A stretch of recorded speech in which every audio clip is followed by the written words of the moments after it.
Welcome to Front Office Pros, brought to you by the Front Office Pros, Steve and Joe. Have you ever wanted to try a Dynasty League, but you have no idea where to begin? Well, you've come to the right place because we're going to take you through a beginner's guide on how to incorporate Dynasty into your fantasy football leagues. Before we get started, we are on your channel, so if you enjoyed this video, smash that like button to show your support. Hike!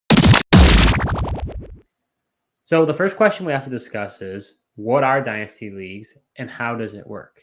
When you think of fantasy football, it's basically set up into three different categories. You have the most popular category, which you're most likely accustomed to, which is your redraft. That means every year you get together with your friends and you draft around July or August. Almost all the players are available unless you have keepers, and then the draft happens and you start over next year.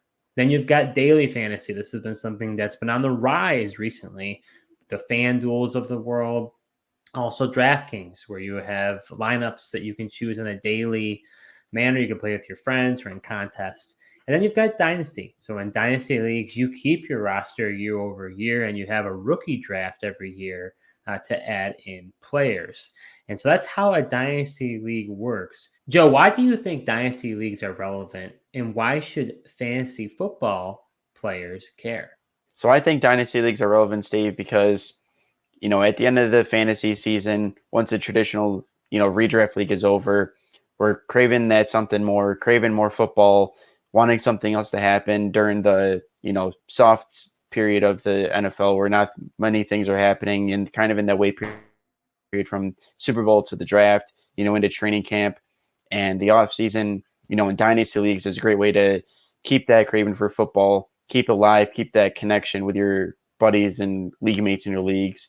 And I feel like it really bridges that gap to the in-between seasons and still gives you that fantasy football content that everyone wants.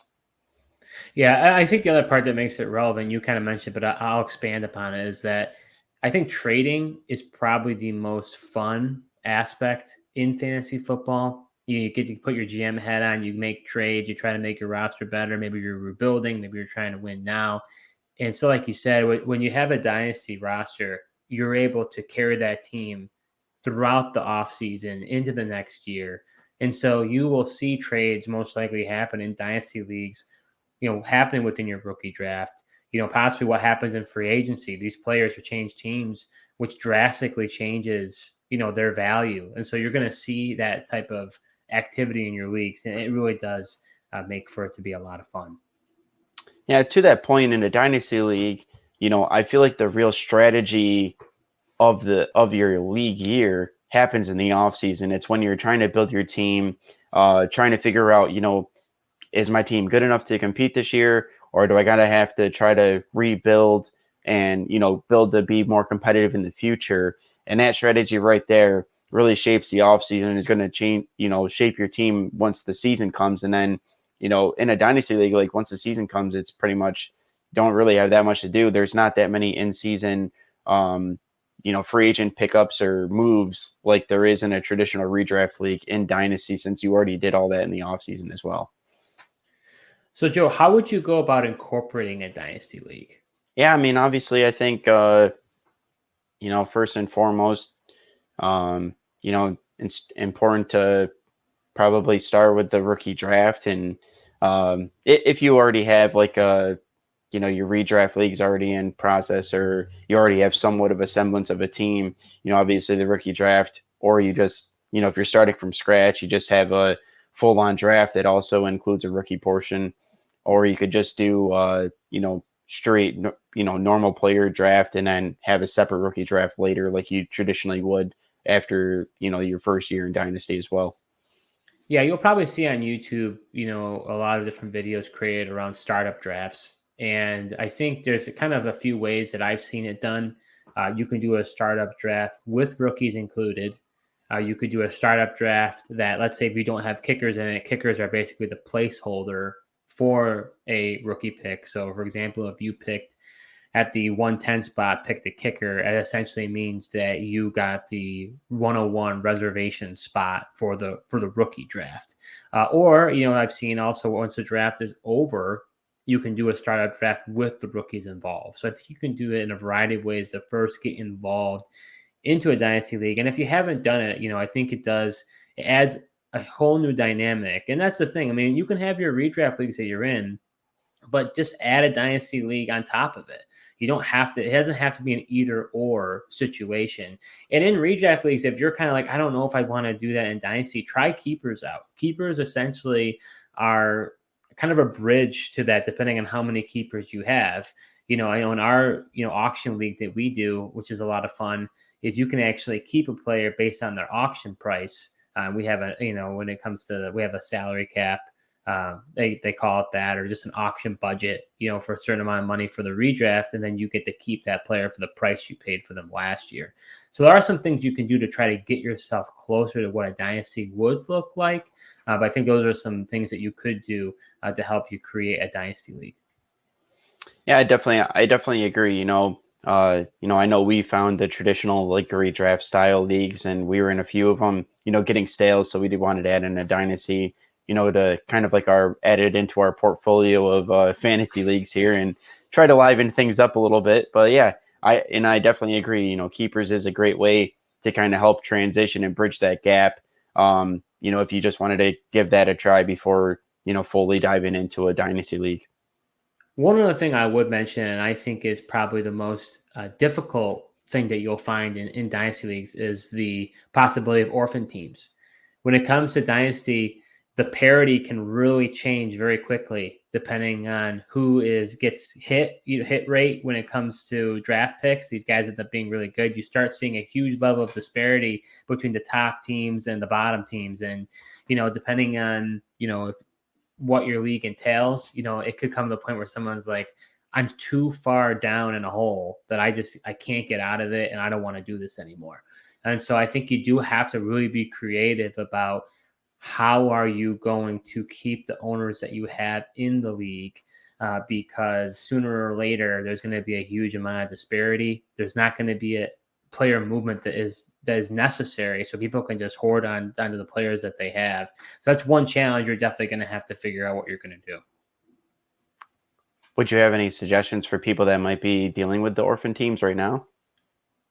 I mean, I think the first thing, if it's a free league, it probably wouldn't be. I wouldn't think that's not going to be that big of a problem. Depending on let's say you have a friendly league or whatever, and there's a small pot that people put in some money for. That's where you might start to see like, look, I'm giving a donation. Like I don't want to do this anymore, and so I've heard of different leagues of possibly paying a year in advance to kind of keep your commitment in, or stuff like that. So I don't know. It's one of those things that it's hard to necessitate player movement because that's not how a dynasty league works. I think you and I would both encourage, if you haven't watched a video yet before, how we say that, you're doing dynasty leagues wrong if you're not incorporating a salary cap, you're not incorporating a free agency, because then it allows for player movement just like the NFL. So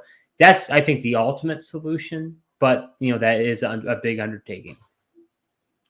Yeah, I definitely agree. That definitely is one of the bigger solutions, to kind of help that problem for sure. So Joe, for those who already play in a dynasty league, what is your strategy?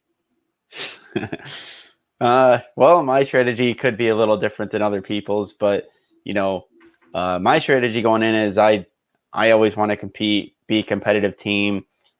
Each year, I'm really trying to contend for a championship, and I'd rather go all in and continue contend for championships than just be a middle of the road team that just is good enough to make the playoffs every year.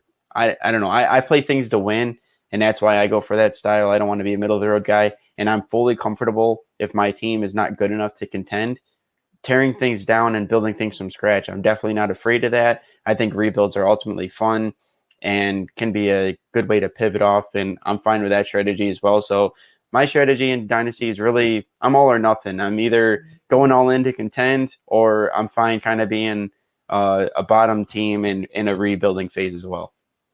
Yeah, I definitely think you shouldn't be scared to rebuild. And I think that's one of the things for me. Like, I definitely vacillate between going win now and then rebuilding. And depending on the players and the picks you get, You might go in a rebuild, you get a bunch of picks, you get a bunch of players, and an opportunity comes for you to go for a win now move, and you do it. Like I think I tend to kind of jump from one side of the fence to the other side of the fence a lot. But I'd say for my strategy, I'm with you. In the startup leagues that I've done, I go ahead and I win now. I go for win now rosters because to me, when it comes to dynasty leagues, I don't know how much. I mean, to be honest, like I don't know how long these leagues are going to be in existence for. I don't know how many. When's the wheels going to fall off? And people are going to be like, let's just hit the reset button and do a new draft. I am the type of person that enjoys, when new rookies come in and building through the draft and seeing them develop. And it is rewarding when you draft those guys and you win, but it takes a long time for that to develop. And I don't know how long this league is going to be in existence for.